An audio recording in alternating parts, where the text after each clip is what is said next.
Baik, bismillahirrahmanirrahim. Assalamualaikum warahmatullahi wabarakatuh. Waalaikumsalam warahmatullahi Waalaikumsalam wabarakatuh. warahmatullahi wabarakatuh.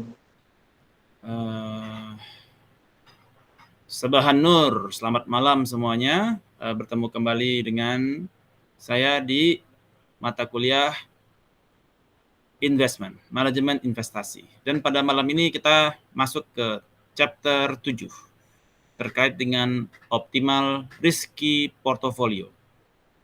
Topik pada malam ini sangat menarik karena objektif kita adalah untuk menentukan portofolio mana yang memberikan optimal return kepada kita sebagai investor. Oke, kemudian kita mulai dengan apa itu investment decision. Di dalam investment decision terdapat 3 top-down proses. Ya. Sebentar. 3 top-down proses. Oke. Yaitu yang pertama adalah capital allocation.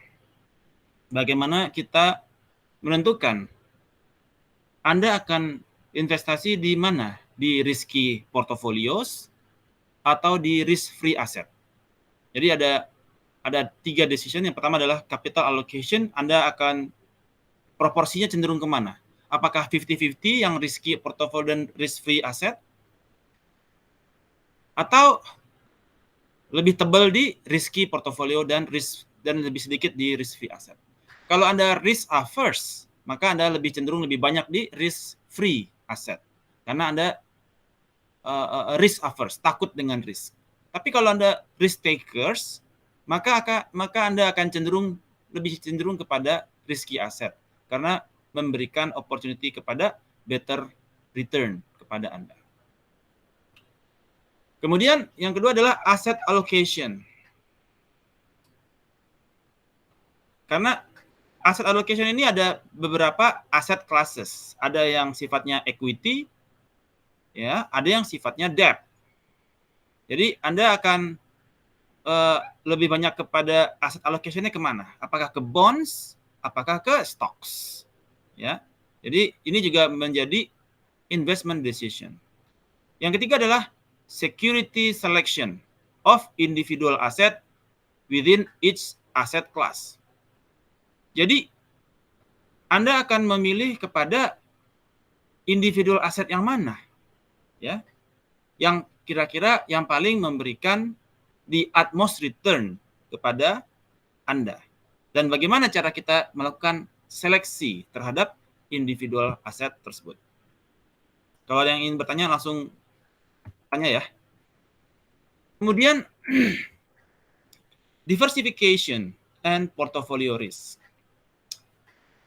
Di dalam investment decision kita ada 2 resiko di dalamnya, ya, yaitu market risk dan firm specific risk.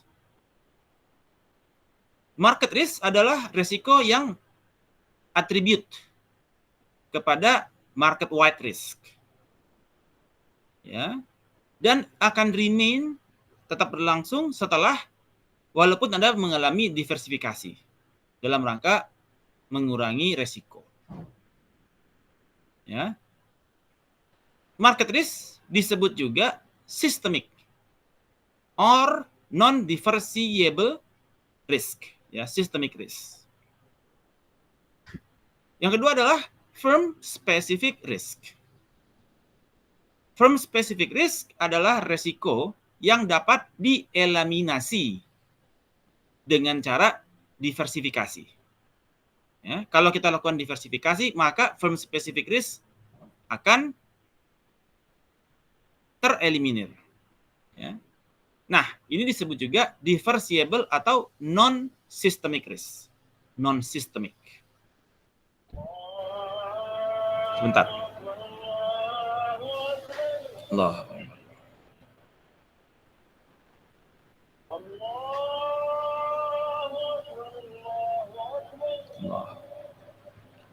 Alright. kita lihat. Jadi ada market risk dan firm specific risk. Di sini ada kita lihat panel A ini adalah ketika semua risikonya adalah firm specific, ya, maka dengan adanya diversifikasi kita bisa menihilkan, ya, semakin banyak portofolio yang kita miliki, maka resiko atau standar deviasi maka dia akan semakin turun. The more individual assets yang kita miliki akan mengurangi standar deviasi atau resikonya. Di chart B ini adalah ketika resikonya itu juga terdapat systematic risk di sana. Maka ini menjadi fix standar deviasi. Jadi ada market risk di sini yang mana ini adalah sistemik yang tetap berlangsung apapun yang terjadi. Dan kemudian dari sisi kita hanya bisa melakukan diversifikasi portofolio dalam rangka menurunkan firm spesifik sampai ke level market risk ini. Ya, sampai ke level market risk. Jadi kita usahakan dia melakukan diversifikasi agar unique risk atau non-systemic risk itu bisa dieliminir. Salah satu contohnya terhadap portfolio diversification adalah ini. Jadi X adalah number of stocks dalam kurung N, ya. Dan Y adalah average portfolio standard deviation, standar deviasi. Oke.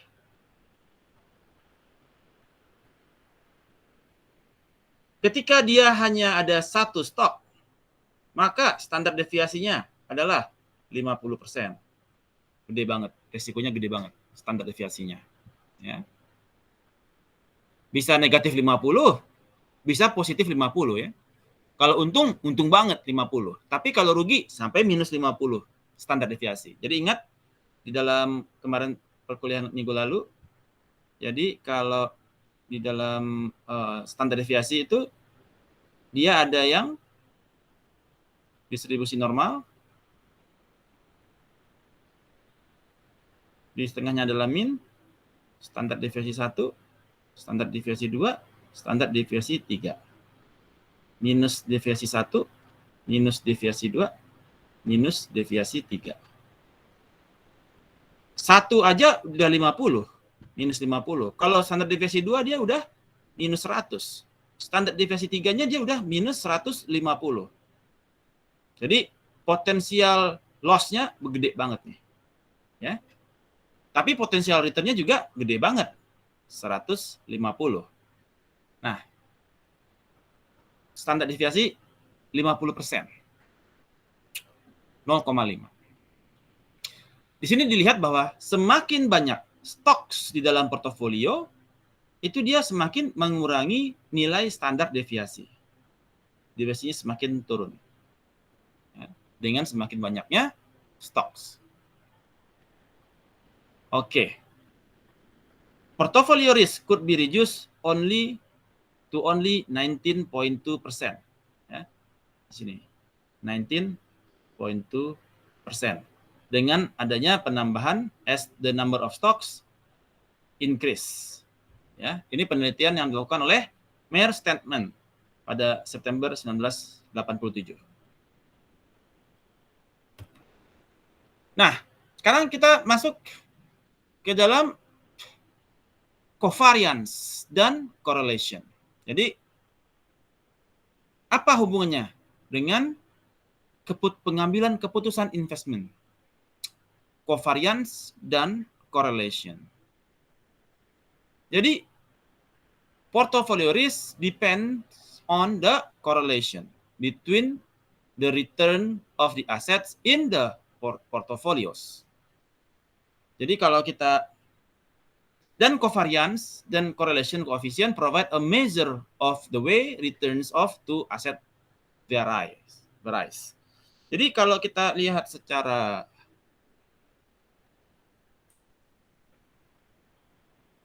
ini adalah Y, ini adalah X.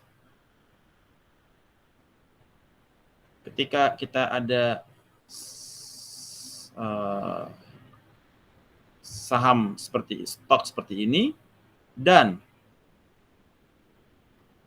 stok seperti ini, jadi secara korelasi dia ini berbanding lurus atau positive correlation. Maksudnya apa? Positive correlation. Kalau IHSG naik, maka sahamnya ikut naik. Positif IHSG, dia ikut positif. Itu kalau kita bandingkan kepada IHSG. Atau kalau saham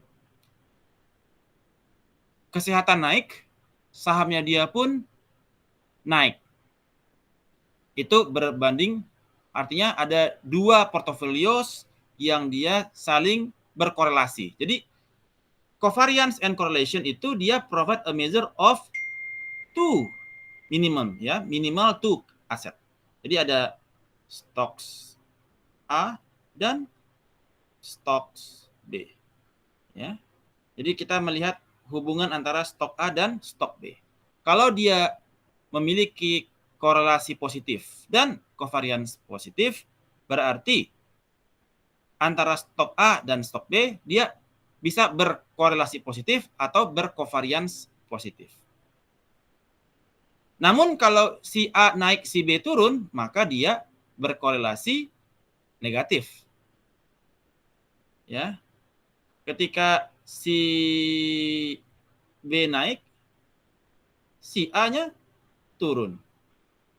Itu disebut dengan berkorelasi negatif. Bisa terhadap stok A terhadap IHSG, ataupun stok A terhadap industrinya, ataupun si stok A terhadap stok yang lain, stok B atau stok C. Itu disebut dengan covariance dan correlation. Oke. Saya akan berikan contohnya menggunakan Excel deh kalau gitu. Sebentar.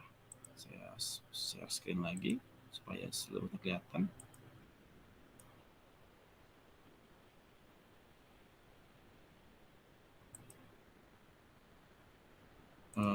Sebentar.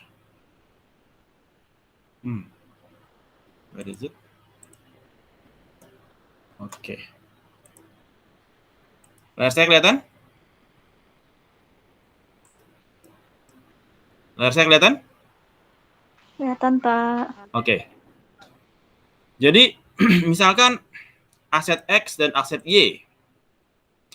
Ini adalah probability kepada kondisi booming, favorable, even, unfavorable, dan crash. Jadi,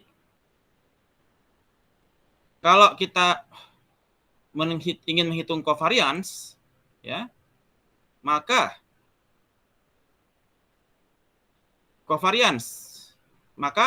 kita harus mengukur berapakah nilai means dulu dari sisi aset A, kemudian kita hitung dulu variance-nya. Ingat menghitung variance kemarin? Menghitung variance, sebentar. Oke. Oh, nggak bisa tulis ini kah? Oh, nggak bisa tulis ya. Oke. Ingat, variance sama dengan nilai X dikurangi X rata-rata, ya. Sigma semuanya. Kemudian dia kuadrat.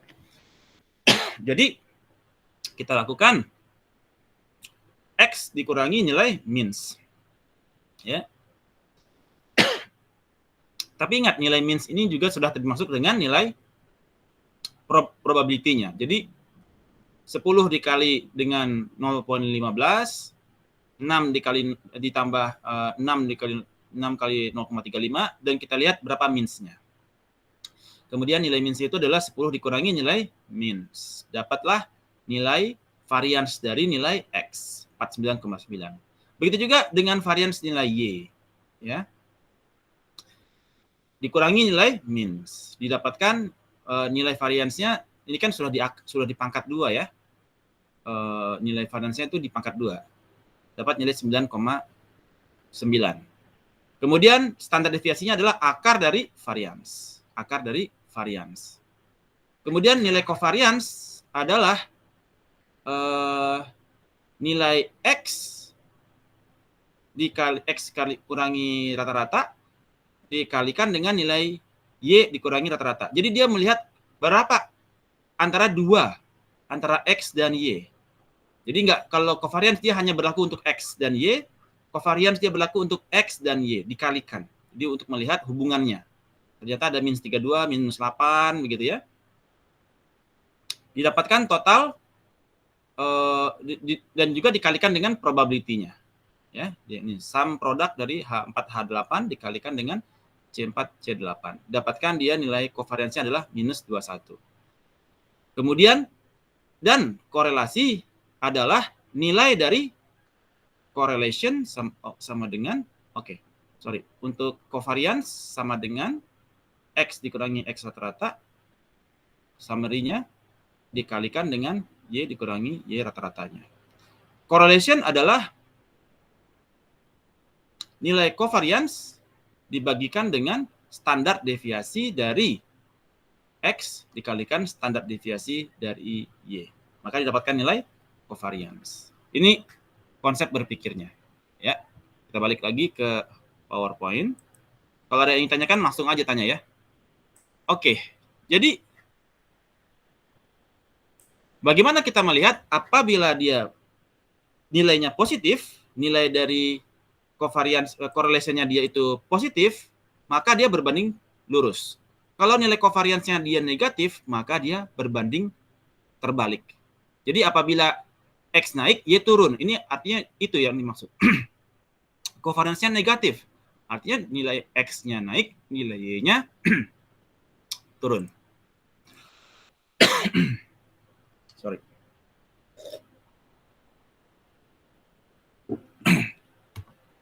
Right. Sekarang kita jadi correlation melihat hubungan antar dua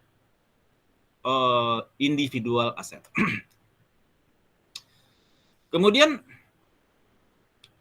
bagaimana cara kita menghitung bila two security portfolio? Berapa return dari dua security portfolio?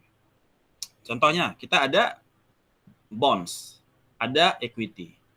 Dan kita juga ada return dari bond tersebut. Dan ada juga return dari equity. Maka portfolio return adalah weight dari bonds dikali dengan return dari bonds ditambah weight dari equity dikali dengan return equity. Maka kita dapatkan portfolio return dari dua security. Ya. Sederhana. Kemudian berapakah variance? Berapakah variance dari debt? Ya, bonds ya. Tadi kan ini kita D-nya bonds ya. Oke. Berapakah variance dari bonds? Variance hanya berlaku untuk masing-masing security ya. Nah, jadi untuk bonds berapa variance-nya? Untuk equity berapa variance-nya? Oke. Nah, variance variance dari security D dan variance dari security E disebut dengan variance kuadrat D dan variance kuadrat E. Nah, ini adalah variance. Covariance adalah return for security D dan security E. Jadi covariance ini adalah return covariance adalah covariance return D dan RE adalah return untuk security D dan security E. Nah, variance dari portofolio, maka variance dari portofolio adalah weight dari bonds kuadrat dikalikan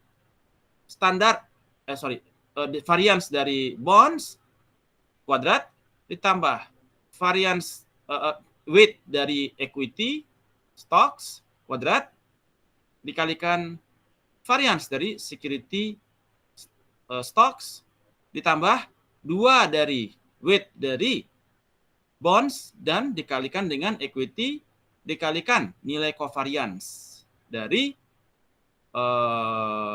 bond dan equity. Ini cara menghitung variance dari portofolio. Another way to express variance of the portfolio adalah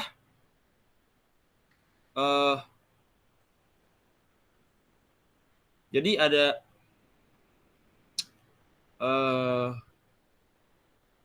weight dari bonds dikalikan weight kali bonds atau weight bonds kuadrat dikalikan covariance dari bonds dan bonds. Kemudian ditambah weight kuadrat dari equity dikalikan covariance dari equity. Ditambah 2 kali weight dari bonds dikalikan weight dari equity dikalikan covariance dari debt dan equity. Nah, covariance dari bond dan equity adalah rho. Nah, rho ini adalah correlation ya. Correlation. Rho dari debt to equity dikalikan standar deviasi dari debt dikalikan standar deviasi dari equity. Nah, jadi ya ini sudah diterangkan ya. Correlation dari coefficient of returns, standar deviasi dari D dan standar deviasi dari equity. Nah, kita ambil contoh. Misalkan sebentar.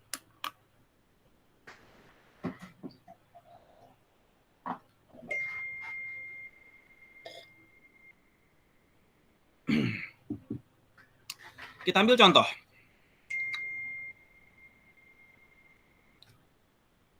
Ada debt, ada equity.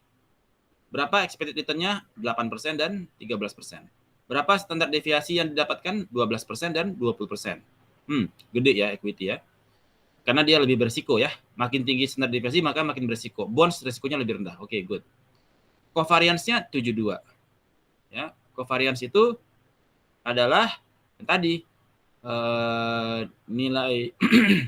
nilai X dikurangi summary dari nilai X dikurangi rata-ratanya dikalikan Y dikurangi dengan Y rata-ratanya. Maka didapatkan 72. Dan correlation adalah covariance dibagikan dengan standar deviasi dikalikan standar deviasi. Dapat 0,3. Oke. Sekarang berapakah expected return?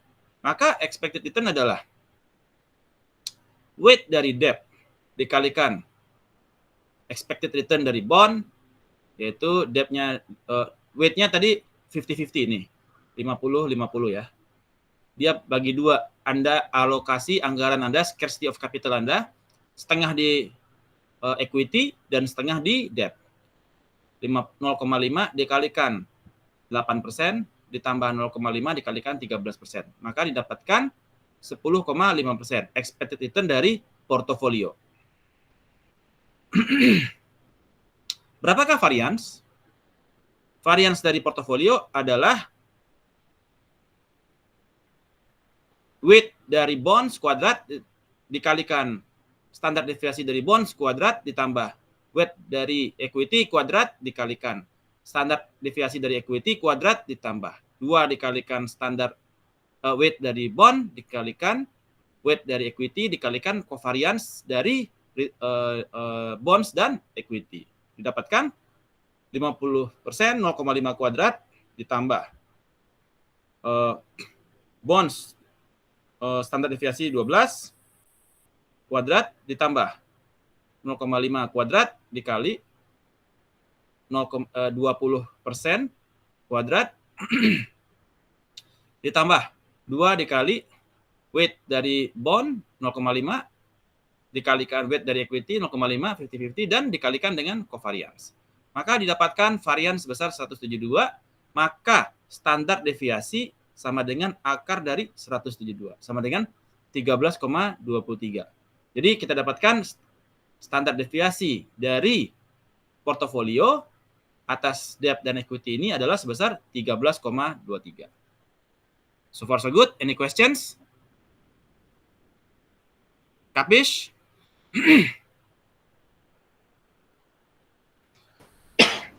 Pak, mau tanya dong, Pak. Silakan. Itu yang angka 2-nya itu angka 2 dari mana ya, Pak? 2 yang mana? Yang varians. Kan habis 20 pangkat 2 tambah 2. Ini ya? Itu? 2 Ya, WD? Iya, betul. Nah. Oke. Ingat nggak dulu pas SMA? Kalau ada persamaan? Matematika. Ya kan? Jadi ini apabila dia 2 ini adalah apabila dia cuma ada dua stocks atau dua security ya. Jadi ada debt dan equity. Jadi ada 2 variabel kan. Jadi x kuadrat plus x kuadrat plus y kuadrat plus 2xy. Kan kayak gitu dulu di SMA pernah dapat pelajaran kan? Atau a kuadrat plus 2ab ditambah b kuadrat gitu kan? Jadi karena ada 2 variabel, ada 2 security, ada 2 x dan y, dia jadi untuk variansnya dia dikalikan weighted dari bonds-nya, dikalikan weighted dari security-nya, dikalikan covariance dari debt dan equity. Ingat covariance itu tadi adalah x dikurangi x kuadrat, x dikurangi x dikalikan dengan y dikurangi y. Jadi ada 2. Oke. Kemudian ini kita dapatkan nilainya ini nilai covariance-nya sebentar.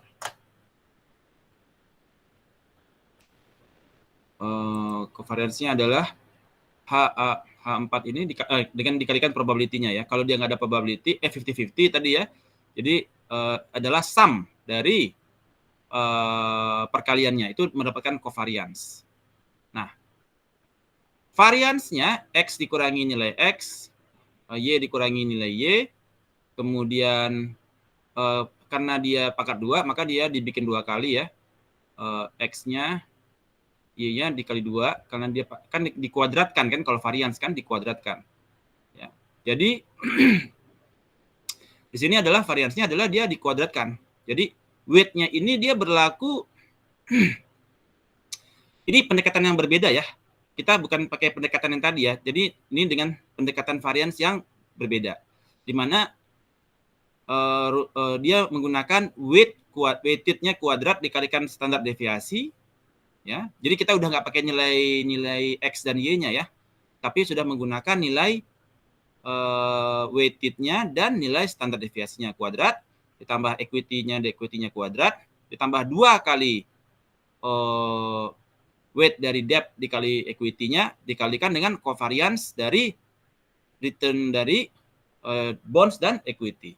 Kalau dari Anda Nur Hasanah bertanya asalnya dari mana, itu turunannya panjang sekali Nur. Jadi kita sekarang terima ujungnya aja. Kita terima ujungnya, beginilah rumus variance-nya. Jadi dari pendekatan yang tadi ini terus diturunkan lagi sampai mendapatkan rumusnya seperti ini. Kalau kita bahas matematikanya bisa bisa berasap kepala kita. Kebayang, Nur? Iya Pak, kebayang. Makasih Pak. Oke, jadi ini turunan diferensialnya panjang ya. Ada pertanyaan lain? Oke, lanjutkan. Kemudian itu baru yang dengan 2 aset. Bagaimana apabila dia 3 aset? Ada aset X, aset Y, dan aset Z. Wah, lebih parah lagi. Jadi, you have a 3 asset with weight. Ada W1, W2, dan W3. The portfolio is simply the linear combination of the return with the same coefficient. Maka expected return dari portofolio adalah weight dari 1 dikalikan return-nya dari individual aset yang 1 ditambah weight dari individual aset 2 dikali expected return dari individual aset 2 dan weighted dari individual aset 3 dikalikan expected return dari individual aset 3. Ya. Jadi bisa 3 ataupun lebih. Kemudian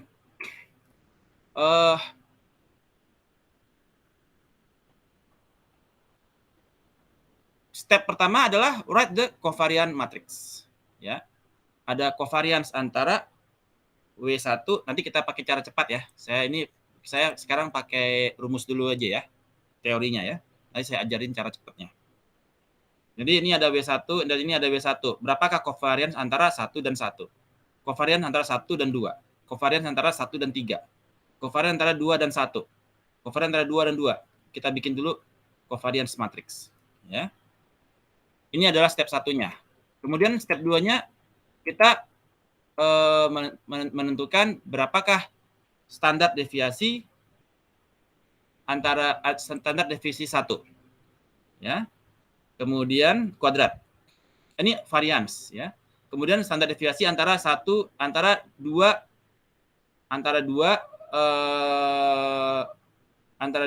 individual aset. Antara 2 weight-nya. Weight 1 individual asetnya 2 ya. Standar deviasi dari 1 ke 2. Standar deviasi dari 1 ke 3. Standar deviasi dari 1 ke 2. Terus kalau W2 maka dia standar deviasi 2 kuadrat. Standar deviasi 1 kuadrat. Standar deviasi 2 ke 3, standar deviasi 3 ke 1, 3 ke 2, dan standar deviasi kuadrat. Bukan standar deviasi kuadrat, ini adalah variance ya. Ini adalah variance ya. Ini variance. Ingat, kalau kuadrat pasti variance. Ya, ini adalah standar deviasi. Jadi ada deviasi. Ini yang 2 ketemu 2 ini variance, ini variance, ini variance. Kemudian kita multiply. Jadi dari yang step 1 dari ini dikalikan multiply dengan weight-nya dia. Multiply by the weight around the border. Kalau dia pakai 3 aset ya. Jadi W1 dikali W1 kuadrat dikalikan variance. Terus ditambah W1 kali W2 dikalikan standar deviasi 1 ke 2. Ditambah W1 dikali W3, weight-nya dikalikan standar deviasi 1 ke 3. Ditambah W2 dikali W1 dikalikan standar deviasi 1 ke 2. Dan seterusnya. Ya. Ini adalah step ketiga. Multiply by the weight around the border. Kemudian step keempat adalah menjumlahkan mereka semua. Add up all the pieces. Maka variance dari portofolio adalah ini semua ditambahin. Ser. Ya. Itulah yang menjadi W1 kuadrat A1 ditambah W1 W2 ya kali W1 W2 itu ada 2 kan? Nih. Ada yang sama kan?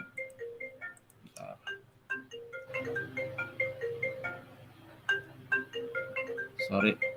Nah, ini kan ada yang sama nih. Ini dan ini sama. W1, W2 standar deviasi. Kemudian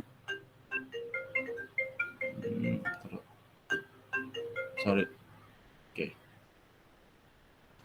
Ini adalah standar deviasi. Jadi ada dua yang sama. Terus ini juga W2, W2, W2, W3 ini sama. Ini W1, W1 sama. Jadi ada dua yang sama. Kemudian, oke. Ini juga sama. Ya. W2 sendiri. Oke. Nah, ini kemudian di add up all pieces. Ya. Oke. Nah, oh ya, ada yang lupa saya. Standar deviasi hanya berlaku kepada dirinya saja ya. Atau varians hanya berlaku kepada dirinya saja, kepada individual aset. Apabila dia antara satu aset ke yang lain, maka dia adalah covariance. Ini disebut dengan covariance. Standar deviasi, bukan standar deviasi salah. Covariance 1 ke 2. Covariance 1 ke 3. Karena dia dua aset yang berbeda. Jadi saya aset A ke aset B. Kalau yang ini hanya kepada masing-masing W1 ke W1 kan, maka dia adalah varians. W2 ke W2 kan, maka dia adalah varians. W3 ke W3, maka dia adalah varians. Ya. Oke. Itu adalah untuk 3 aset. Jadi all in one step using correlation this time. Nah, kalau dia pakai correlation, bisa juga. Maka pendekatannya adalah menggunakan correlation. Jadi, W1 kali W2 dikali correlation. Correlation dari 1 ke 2 dikalikan standar deviasi 1 dikalikan standar deviasi 2. Ini menggambarkan covariance kuadrat 1 ke 2. Ya, tadi covariance kuadrat kan? Enggak, bukan covariance kuadrat. Covariance dari 1 ke 2. Itu diterjemahkan dengan rho atau korelasi. Korelasi dari 1 ke 2 dikalikan standar deviasi 1 dikalikan standar deviasi 2. Itu jadi sama dengan covariance 1 ke 2. Begitu juga di sini. Rho atau korelasi 1 ke 2. Ingat, rumus korelasi 1 ke 2 tadi apa? Covariance dibagi standar deviasi 1 dikali standar deviasi 2. Nah, dikalikan, jadi adalah itu adalah nilai rho-nya. Nilai rho-nya dikalikan lagi dengan kovariansi, maka dikalikan, naikkan dia ya. Jadi ingat, correlation sama dengan covariance 1, 2 dibagi dengan standar deviasi 1 dikali standar deviasi 2. Jadi kalau dia covariance, maka standar deviasi 1 naik ke atas. Deviasi 1 dikali standar deviasi 2 dikalikan correlation. Kapis? Pronto. Oke, good. Nah, ini cara menghitung secara manual ya. Nanti saya terangkan cara cepat. Cara Sony Sugema-nya ya. Bordered matrix with 3 asset. Ya. Ini kalau kita pakai rho dikalikan standar deviasi ya. Tinggal dijumlahin. Oke, sekarang saya terangkan cara cepat. Jadi, kalau kita mau cara cepat, kita pakai satu lagi dari sini. Misalkan ada stok X, X. Ini Y, ini Z. Misalkan ini dia return-nya ya. Return-nya misalkan kan between 3% sampai dengan 10%.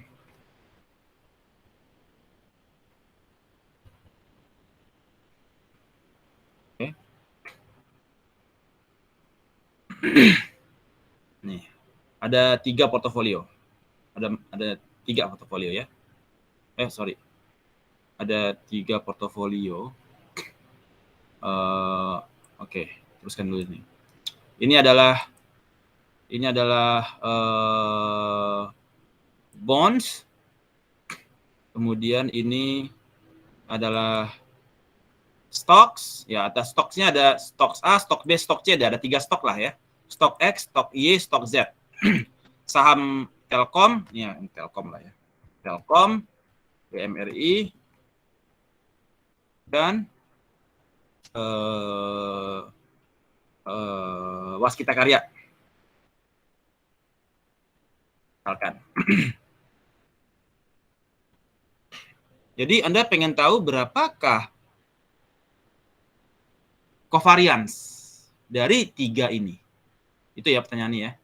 Maka kita bisa pakai data analytics. Di sini ada covariance. Oke. Kemudian nilai inputnya adalah 3. Enter. Label first. Terus ini kita outputnya di sini. Oke. Nah, ini adalah nilai covariance dari Telkom terhadap Telkom, BMRI terhadap Telkom, BMRI terhadap BMRI, ya, BMRI terhadap Waskita terhadap Telkom, Waskita terhadap BMRI, dan Waskita terhadap Waskita. Ini adalah nilai covariance. Bagaimana dengan correlation? Correlation kita juga bisa buat correlation di sini. Kemudian di sini. Oke. Nah, ini adalah nilai correlation-nya. Ya. Berapakah Telkom ke Telkom? Ya 1. BMRI ke Telkom 0,08. BMRI ke BMRI 1. Waskita ke Telkom 0,5. Maksudnya correlation-nya apa? Dia berbanding lurus. Kalau Telkom naik, Waskita naik. Kalau Mandiri naik, Telkom naik. Ya. Itu. Ini adalah correlation. Oke. Jadi nanti ketika menghitung correlation-nya, kita bisa menggunakan ini. Dan covariance-nya. So far so good? Jadi nanti ini ada di Excel, ada di data ya. Data analytics, data analysis ya. Menggunakan fasilitas correlation dan covariance. Oke? Kapis? Pronto. Oke. Kemudian, baik. Kemudian, terkait dengan correlation.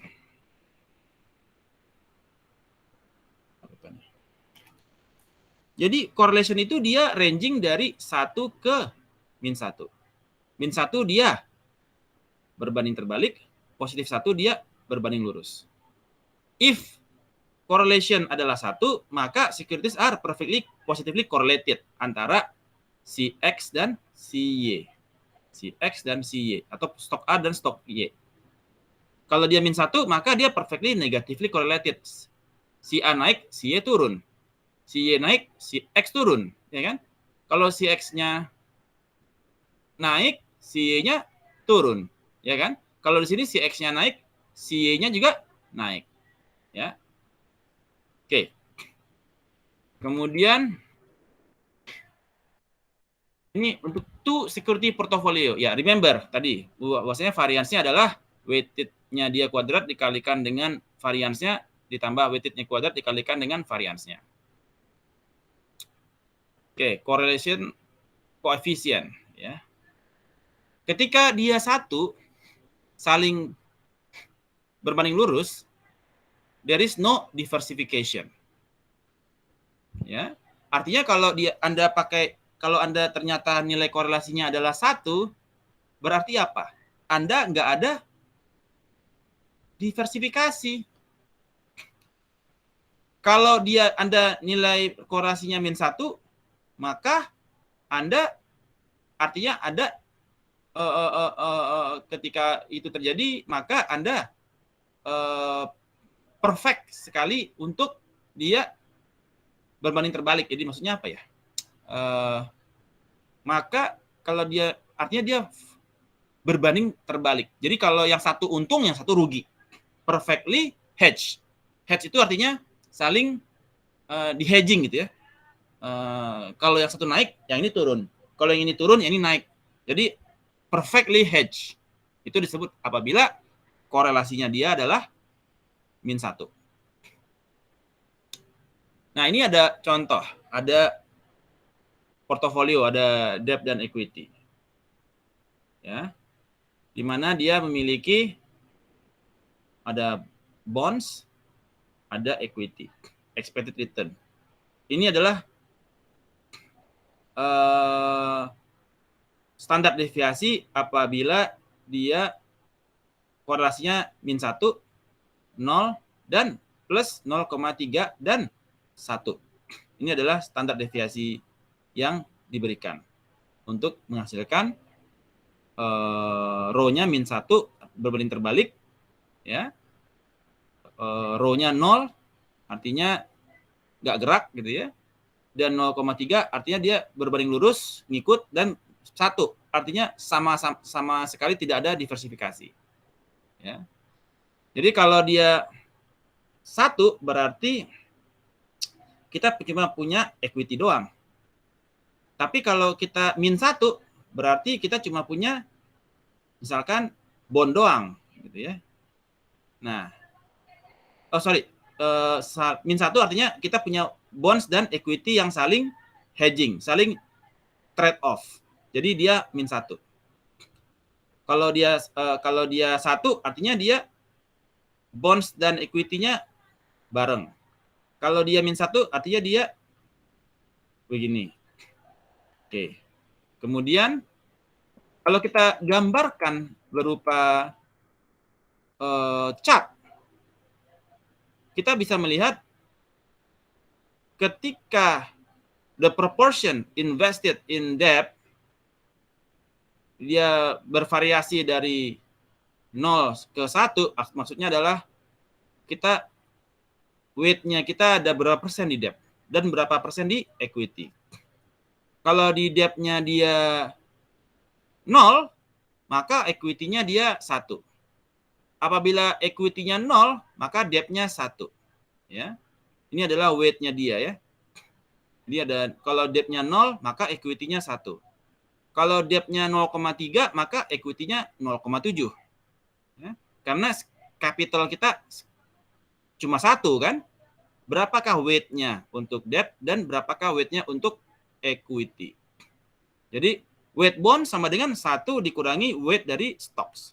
Kalau stocks kita weight-nya dari portofolio itu adalah 30%, maka weight dari bond sama dengan 1 dikurangi 0,3 sama dengan 0,7 atau 70%.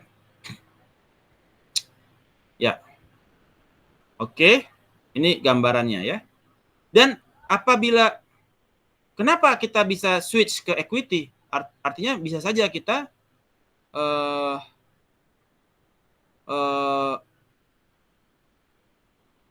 komposisinya adalah ketika debt kita bisa saja kita the portfolio expected return goes from 13% return to of the bonds. Jadi kalau bonds-nya dia return-nya dia adalah 8% dan equity fund dan equity-nya adalah 13%. Jadi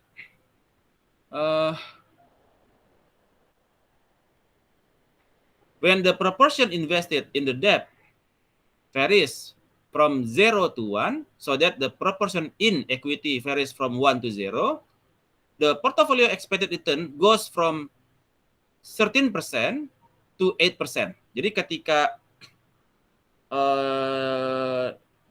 dari equity dia berkurang weight-nya, maka dia migrate dari return yang 13% turun ke 8%. Semakin banyak weight-nya ke debt, maka expected return-nya semakin turun. Ya, sederhana. Kemudian, nah, dari sini kita lihat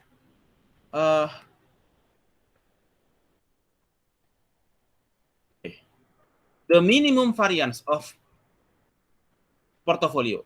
Kalau dia korelasinya plus di bawah plus 1, maka standar deviasinya mungkin lebih kecil dari individual aset. Kalau korelasinya di bawah 1, artinya lebih kecil dari, kalau korelasinya dia di bawah 1, maka standar deviasinya lebih kecil dari individual aset. Kalau dia sama dengan min 1, standar deviasinya adalah apa? 0, ya. Kalau if correlation-nya dia min 1, artinya standar deviasinya adalah 0, 0, ya. 0. Belum saya tulis nih ya. Harusnya udah saya tulis nih. Bentar. Coba pens.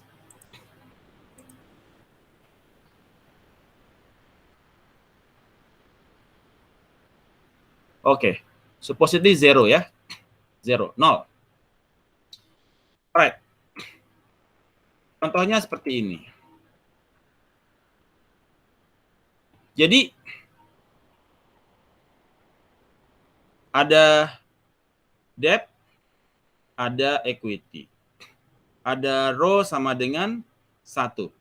Berarti ada korelasi yang tinggi. Ya. Kemudian semakin dia bergerak ke kiri, jadi semakin dia bergerak ke kiri, maka rho-nya min 1. Ya, min 1. Semakin dia ke kiri, maka standar deviasi semakin kecil. Dan dia ketika dia min 1, the standard deviation of invariant portfolio adalah ke arah 0, semakin mendekat ke 0. Jadi ketika rho-nya min 1 artinya berbanding terbalik, maka dia akan mendekat kepada 0 standar deviasi. Jadi ketika Anda punya saham kesehatan dan Anda punya saham waskita konstruksi, contoh seperti itu.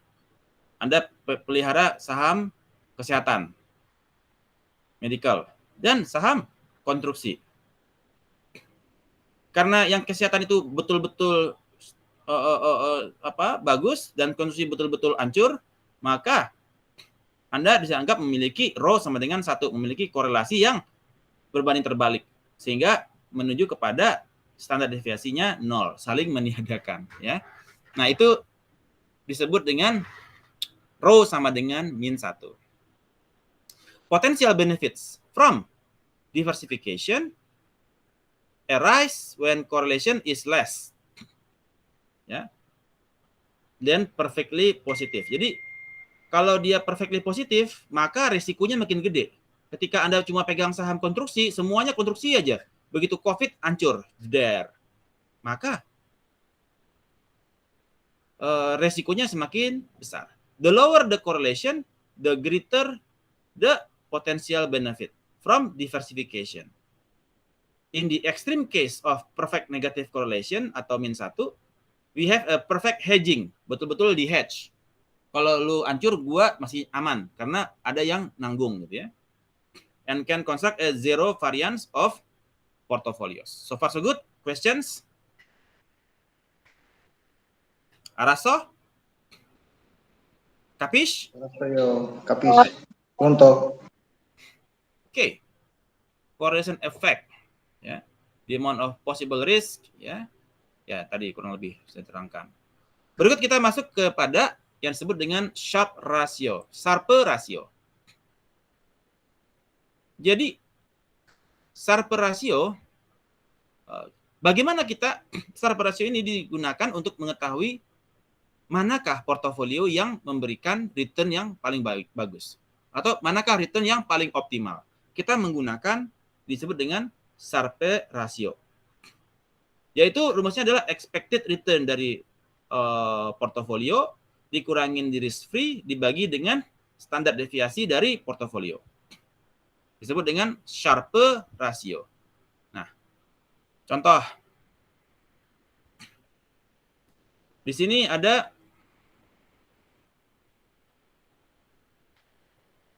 tadi ada expected return, ada standar deviasi.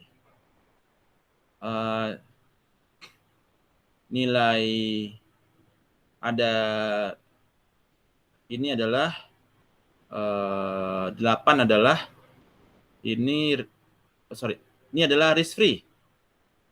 5 ya, bukan 0 ya. 0 di bawah lagi ya. Di sini kan 0. Ini 5 adalah risk free. Risk free-nya. Kemudian ketika misalkan kita ambil contohnya portofolio A, maka Sharpe ratio adalah dari A adalah expected return dari A, yaitu 8,9% expected return dikurangi risk free 5% dibagikan dengan standar deviasi dari A, yaitu 11,45. Maka didapatkan Sharpe rasionya adalah 0,34. Kita yang optimal adalah yang tertinggi ya. Oke, kita coba yang B sekarang. Ada B. Sharpe rasio dari B adalah expected return dari B, yaitu 9,5%. Ya. Dikurangi risk free 5%. Dibagikan dengan standar deviasi B. 11,7. Dapat 0,38. Secara, kalau Anda disuruh pilih portofolio A dan portofolio B, Anda pilih yang mana? Yang memberikan optimal return. Yang mana ya? Tentu yang pilih yang Sharpe rasionya paling tinggi. Oke? Nah, maka kita memilih portofolio B sebesar 0,38. Kalau kita bandingkan antara portofolio A dan portofolio B secara Sharpe rasionya.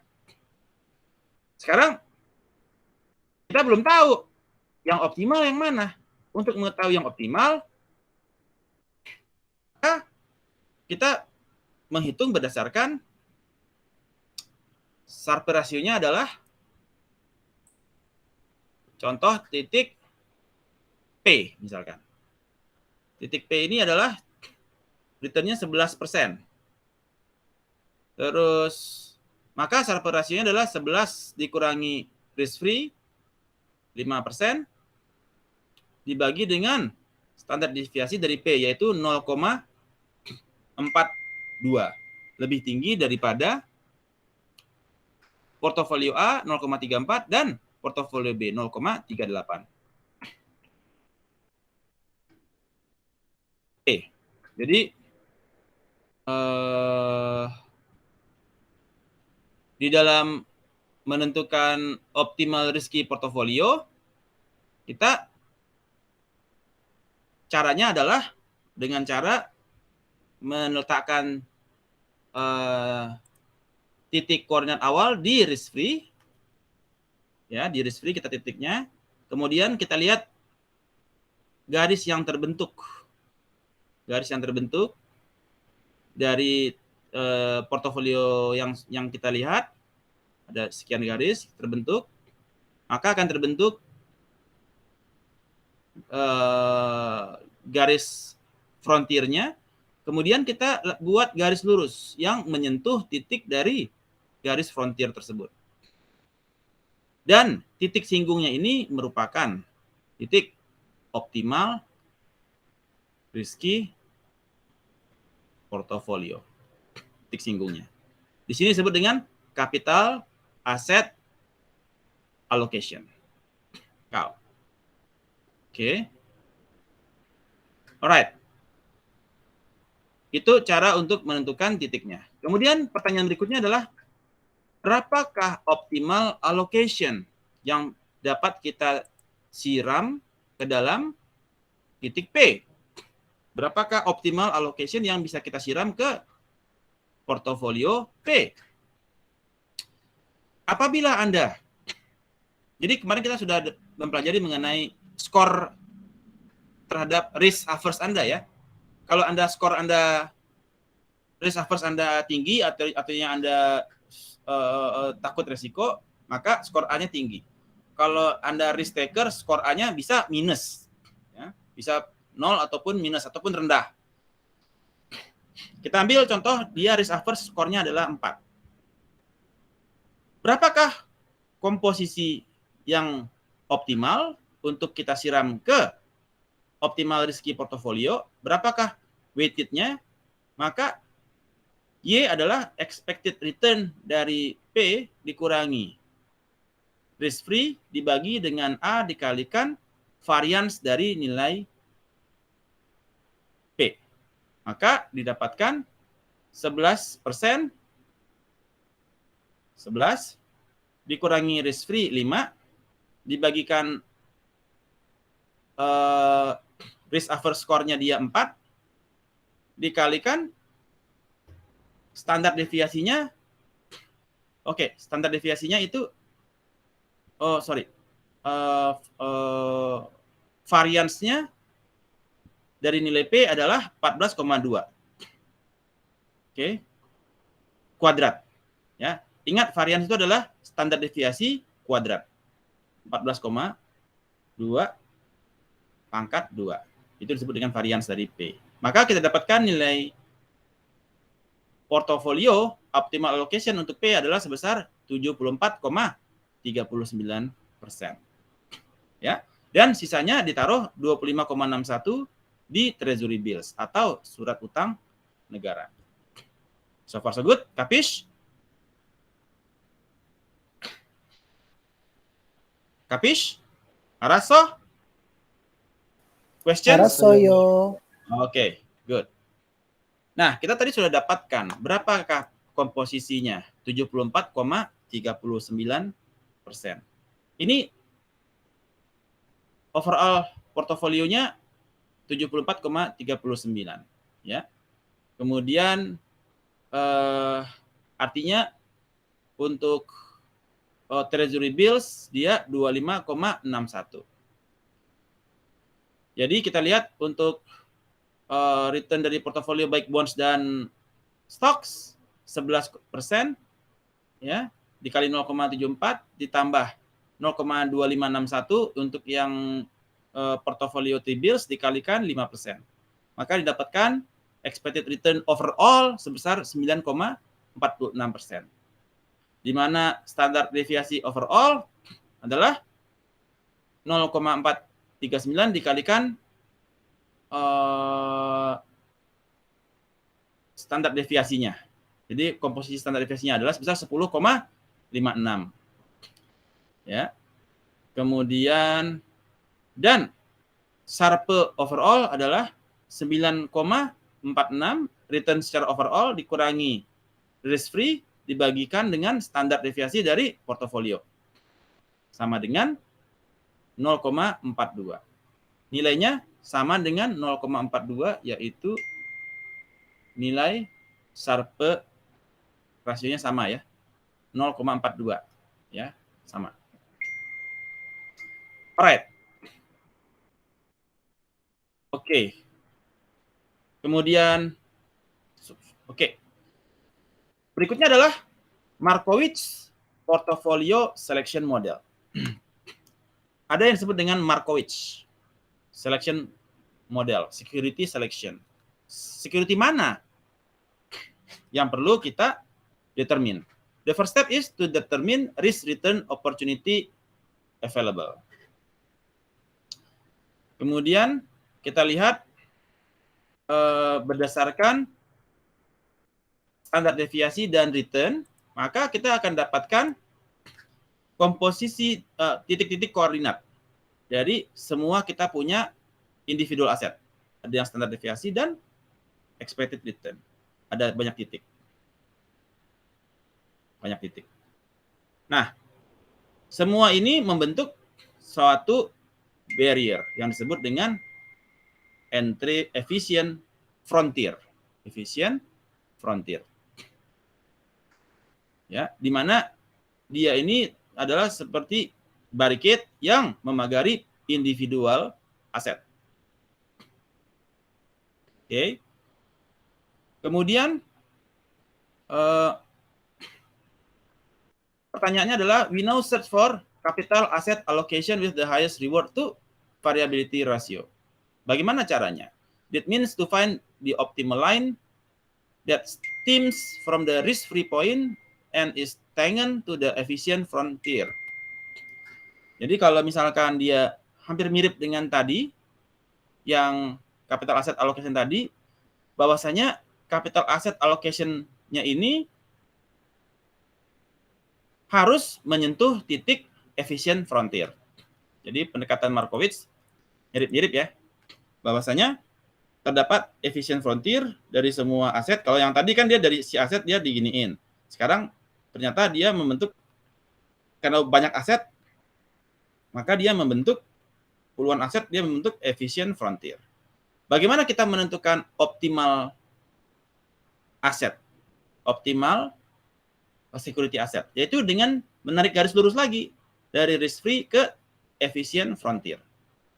Ya, ini dari sisi standar deviasi, ini ada Telkom, ada Mandiri, ada BRI, segala macam, terbentuklah efficient frontier. Kemudian kita cari penggaris, garis lagi untuk mendapatkan capital asset allocation. Nah, everyone invest in P. Ya, semua maunya invest di P karena dia menyentuh titik efficient frontier. However, more risk-averse investor put more in the risk-free asset. Ya, banyak orang yang cenderung taruhnya di surat utang negara, di bonds yang risk-free. Less risk-averse investor put more in P. Kalau yang orang yang risk taker atau less risk-averse, dia cenderung put di titik P, yaitu menyentuh titik efficient frontier. Sahamnya apa aja? Ya, misal kita tergantung dia titik ini paling dekat ke saham yang mana gitu ya. Misalkan ada saham yang jelas pasti bukan saham Waskita Karya ataupun saham Bluebird ya, pasti bukan ya. Pasti arahnya ke efficient frontier yang ke, kalau saat ini ke kesehatan, media, telekomunikasi seperti itu ya. Alright. So far so good. Questions? Araso? Saya. Okay. Alright. So, nah, ketika efficient frontier, ya, titik P didapatkan. Nah, kita untuk kita menggunakan titik P untuk mendapatkan risky asset yang paling memberikan nilai optimum. Ini adalah power of diversification. Jadi semakin rendah, semakin rendah standar deviasi, maka dia akan semakin rendah kepada risiko. Ya. Begitu correlation semakin tinggi, mana correlationnya ya? Correlation, oke, standar, oke. The higher the correlation, ini 0, ini 0,4, maka resikonya semakin rendah. Correlation is higher, less reduction of risk. Ya, sorry, correlation is higher. Oh sorry, lower. 0 ke 0,4. Oh, naik ya. Correlation-nya naik. Ya. Maka less reduction of risk-nya,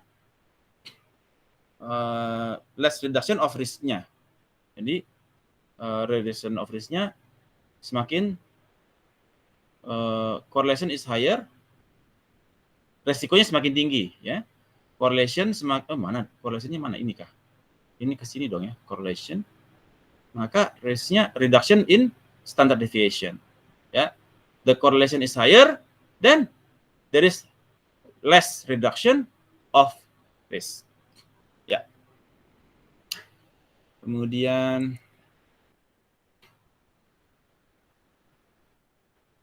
right. Itu materi kita untuk optimal risky portfolio. Any questions? Capish? Pronto, Pak. Okay, good. Baik. kita teruskan untuk materi selanjutnya. Sekarang saya stop recording dulu.